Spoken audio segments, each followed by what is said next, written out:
guys, Nostalgia Grow back with another finds video, and this was the finds video I was looking forward to after the last one. I finally got a chance to get to that game store that I got a few gift cards from. They happen to be having their anniversary sale going on, so on top of that, everything was knocked 30% off. And then there's also like a little gathering going on of local retro gamers I had always been meaning to get to, and so this was my first opportunity to do that. So it was an interesting experience to do it, but ultimately I think I got some pretty good deals here, and just I was able to load up on a ton of games, so this might be a little bit of a longer one. But anyway, so I was going to split this off into two categories: things I traded for, things that I purchased. And yeah, let's just go ahead and take a look. So up first, I got a ton of NES games. I went through the store's collection and grabbed pretty much every single NES game that I didn't have. I don't think there is a single game that I left. Actually, I take that back. There was one or two titles I left behind because they had complete in box copies of them, and to be honest with you, I want to play these games. I don't mind paying for a complete in box, but if I do that, I want to make sure that it's not sealed, and that's what those were sealed games. I should say that. So yeah, so I just said, you know what, I'm not going to pay for this type of game right now because, you know what, I want to play these games. So anyway, to kick things off, we got the Tengen R.B.I. Baseball 3. Star Voyager, which is kind of an interesting one, if I'm recalling this one correctly when I was testing it out. Kind of a first-person point of view shooter there. Baseball Stars. Magic Darts, which is what it is. It is a dart game. All right, and then you have Shingen the Ruler, which I thought this was interesting because if you look at the cartridge, you can actually see that it's got virtually the instructions just right there. So that's kind of cool, but yeah, it's definitely a game that it's going to take a while. And then Rollerball, pinball, and then one that I'm excited to finally get in my collection because it's evaded me for a while, and that's Kirby's Adventure, so that's cool. Able to get that. And as we're still rolling here, The Last Ninja, which says Game of the Year, I really question that. When I briefly played of it, it was terrible. Chris Evert and Ivan Lindell in Top Players Tennis actually looked like it was kind of a fun tennis game, especially for the NES. Street Fighter 2010, and this was one that as I picked it up, I was actually hesitant to get because my dad has some NES games, and this is one of them. And I thought about it and was like, no, I'm going to go ahead and get it for my own. Trojan, Star Force, and then one that I thought I had in my collection already, but when I was there, I looked and apparently I didn't, which is Rolling Thunder, which looks like a terrible game with what little I played. I don't know. It's one of those games that, you know, maybe if I look into it a little bit more, it might not be so bad. So those were the NES games that I picked up. I also cleaned out their Game Gear collection. Game Gear is hard to come by. I have no personal connection to Game Gear really, outside of that my cousin, when we were young, he had a Game Gear. And we'd play it once in a while, but in terms of like me, myself, I had no connection, but I've been, for some reason, buying Game Gear games when I come across them. And they're always super cheap. So yeah, picked up G-Loc Air Battle, or G-Loc, I'm assuming G-Loc. It's probably not G-Loc. Let's see here. Poker Face Paul's Blackjack. FIFA International Soccer, pinball again, Cool Spot, which looked like it's kind of more like along the lines of the Super Nintendo version, PGA Tour 96, PGA Golf 2, GP Rider, and then finally George Foreman's KO Boxing. So nothing fantastic out of those titles. All those titles, a buck probably. Nothing crazy. And then I also decided to go a little nuts on some of the higher end titles. They didn't have a ton of them. Otherwise, I probably would have picked more of those up, and the ones that they did have I already had, or they were for another system that I didn't know if I want to spend that money on that particular system, like PlayStation and whatnot. Yeah, so what I picked up was Splatterhouse 3, which is pretty sweet. I've been wanting to get some Splatterhouse in there. Mario Party 2. And then here's one that I've been looking forward to get. This one I might have got a little too much, or paid a little too much for, because I didn't inspect the box close enough. I assumed it was complete in box, and then when I got home, I was like, oh wait, no, it wasn't. It's just totally my fault. I was getting rushed because it was a really packed day, so I was just like, yeah, that sounds good, and with the discounts and everything, I didn't overpay for it.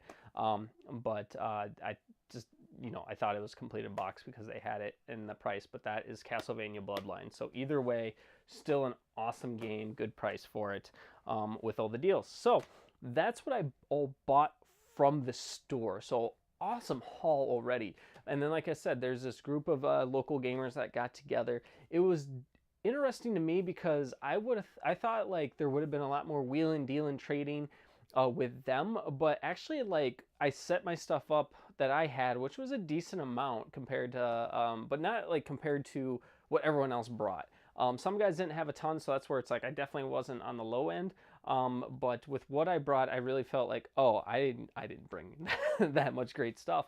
And then what I didn't realize was that, so the store was having their sale, all the customers were coming through and looking at our stuff, and like all of a sudden I found myself being like, oh wait, I thought I was just gonna like trade with these other guys. No, like we were selling. It was like a, yeah, it was like a flea market kind of setup.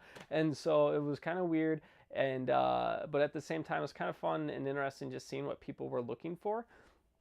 But yeah, I had a lot more like common titles, but titles that I was like, oh, people would want, like a Ninja Gaiden and stuff like that. I figured that wouldn't be hard to move, and nobody wanted it. And then with these local collectors, I kind of assumed the same thing, because some of them just had like, they brought in just these huge tubs of like all these games, most of them common. Like they had a few of them that I'm like, oh, like here's a $20 game I don't have yet in my Nest collection.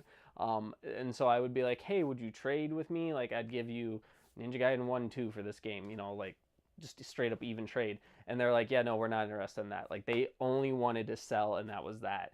Unless if they were getting like some high-end title that you had negotiated beforehand. So it kind of disappointed me a little bit that, like, because I had, like I said, like my titles, like they weren't great, but they're definitely ones that like people buy.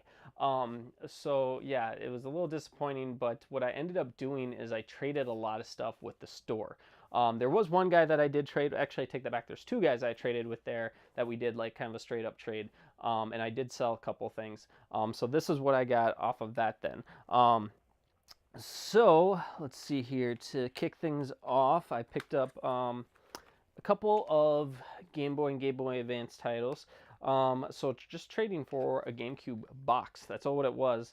I was able to pick up Final Fantasy Legend on the Game Boy, and then with trading a couple games with the store, then I picked up The Legend of Zelda Oracle of Ages, which I've been wanting for a long time. I loved Ages and Seasons. I have Seasons. I have not been able to get Ages because I borrowed it back in the day from a buddy.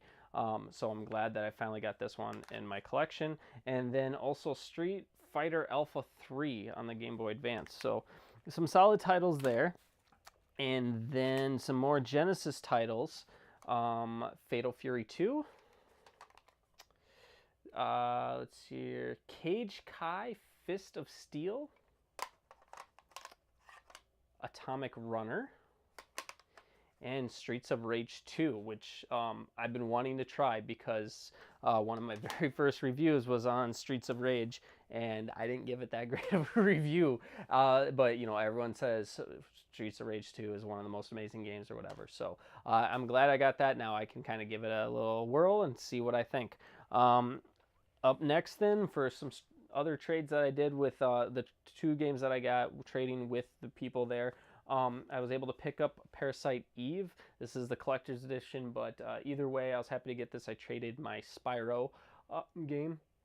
And yeah, this was a game that I bought as a kid, and this is where I just didn't know that much about RPGs and stuff like that. So when I got the game, I started playing it, and like I knew it was supposed to be this like crazy cool fun game, but where I grew up, nobody really played these games, so this was like my first introduction to those type of games, and I was just completely baffled and confused, and I played for a while, and then I traded it um, for some garbage games, I think. I probably got sports titles because that's what I was more into. So I think that's what I did is I traded it with a bundle of stuff, and the guy totally hosed me, but I didn't know any better at the time. And yeah, then when that game did jump up in price for a while there, and I was like, oh crap, like I really missed out on something. But it's fallen back down. So I was glad to get that game.